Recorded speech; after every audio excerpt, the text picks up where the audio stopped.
I'm doing a documentary now called The 12 Tipping Points. And once something tips, you can't stop it, and you can't reverse it. It will happen. 3 of those 12 tipping points are going to tip. Only once we have a cataclysmic event will people wake up and say, what just happened? But you actually have to have a cataclysmic event to get people's attention today. So we don't have to worry about that. Solar flare storms are coming, that'll get people's attention. We're talking about a once, twice in a lifetime storm. But we have a gigantic hole in the magnetic shield around the world, 5 times wider than the planet Earth. When these storms come through, they'll hit the ground and they'll burn out any transformer. That means all of your power grids will go out. That means no telephones, radios, television, toilets working, water out of a faucet, gas out of a gas tank, no air conditioning, nothing will work. Your food will go bad in the refrigerator and freezer. You'll have no food except what you have. And then you'll have massive panic. And then the power in the nuclear facilities will go out.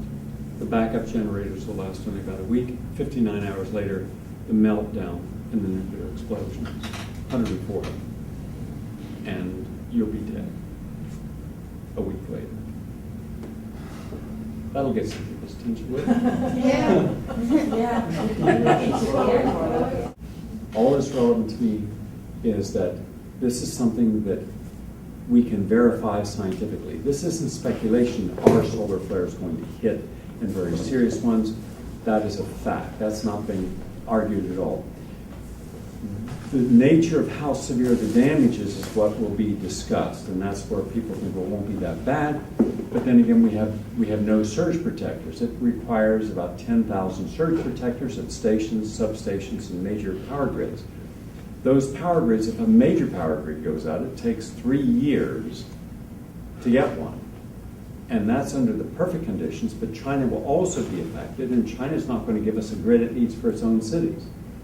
Find a more hospitable environment to live. One that has its own water supply, that has solar or wind or geothermal combination that would not be adversely affected by electric surges. You should have food stored for at least 3 years, and you should have people who support a common theme of shared space. That won't happen because people are lazy, people are indifferent, people don't like to change. It makes them uncomfortable. If we like to change, then we wouldn't have obesity, we wouldn't have diabetes, we wouldn't have high blood pressure and heart disease, we wouldn't have most of the things that we have, all of which are preventable. And it's not left and not right. You can find as many idiots on the left as you find on the right. And as much disease on one as the other. So it has nothing to do with body politics. It has to do with human nature. Those who are more independent thinking and those who are more willing to look for the truth will free themselves and they will make the appropriate steps. Now the man who drove me over, who's downstairs, and who I'm going to go back in a moment and get taken back down to the theater, he's just retired from the New York City Police Department, he and his wife. They have mastered other crafts in making food, organic vegan food. They're going to be moving down to a place that has its own Jurassic Spring and 200 acres of farmland. Is it North Carolina? No. They will survive fine, and others like them. But those are people who are willing to go through the discomfort of doing something other than sitting around waiting for something to happen and hope that someone's going to come and fix it. There won't be anyone fixing this stuff because the tools they need to fix it they don't have. And that whatever there might be isn't enough. You don't have transformers, 100-ton transformers sitting in some warehouse anywhere in the United States. And even to get to a place, you have to have electricity. And there won't be that electricity, but he has bicycles. And he has backpack. He has some junk silver. He has some gold and cash. He has 3 years worth of dried beans and legumes, nuts and seeds. He has what he needs, that no matter what happens, he and his family will be able to survive. My goal is to try to get the American public to be aware of how serious this is so that we get surge protectors, that the utilities are required by law and the House of Representatives has already voted unanimously for this. It's not gone through the Senate because the utility companies are arguing the issue because it will cost an extra $700 million approximately, not even $1 billion. So there are things that can be done prior to this happening, like anything else, that can help substantially ameliorate this so there's no negative impact. But on a spectrum, everything in life has to be looked at as a spectrum. Where in the spectrum are you with anything? Are you here, or are you here, or are you over here? If no one does anything, and then we simply have to hope that that electrical surge and the plasma wave that hits is not so bad, then you're just saying, I hope Katrina isn't bad. I hope there's not a 70-foot tidal wave coming in the tsunami, but there was in Japan and some it coves. And we see what happens when people aren't prepared. When I was just filming down in the 9th Lower Ward in New Orleans, and I said, why didn't you leave? You could have walked out of here in 5 days. If you'd gone 50 miles further north, you'd have been safe. And they said, because we were told constantly by the Corps of Engineers, the levees are high enough. But they weren't. Once again, an institution and its authority figures did not have the truth, and it cost people 2,000 lives and a lot of suffering and no repair. I was going after street. My role is to try to inform people as best I can of actual facts. Let them see, here's the problem, here's the solution. Here's the problem as a society, here's the solution as a society, but here's also the solution as individuals. Because wouldn't you want it that if society chose not to do anything, you as an individual still have an option to do something? So individuals and society can both look ahead at what's happening and make appropriate choices. But look, I'm on KPFK in Los Angeles for 26 years, 6 hours every Wednesday morning.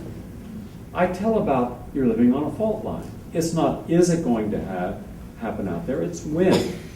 They don't move. You're living on the side of a hill. There are going to be mudslides. They continue to live there. You shouldn't live at the beach. The water is rising. They don't care. The mere fact that someone is indifferent to the information you're sharing doesn't mean you should stop sharing it.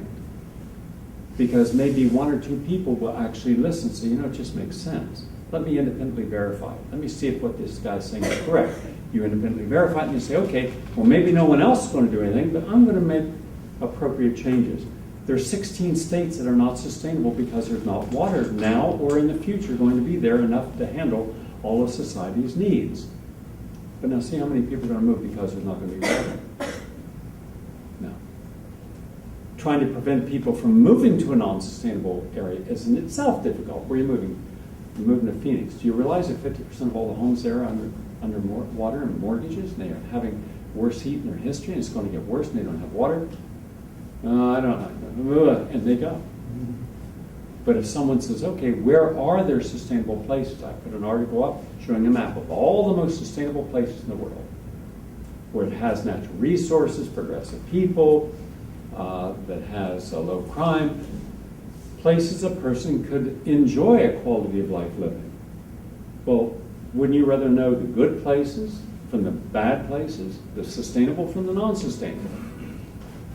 And then once we do make these moves, you have to be smart in how you make a move. I just did a workshop telling people how to get backup generators for their homes in Brooklyn.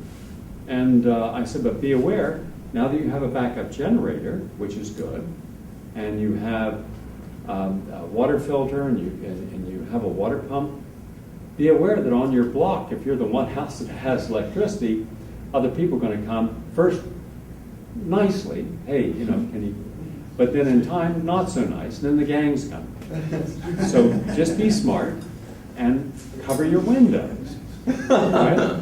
So people don't know that you have this. You don't go out and say, hey everyone, my toilets work. I got some food I stored.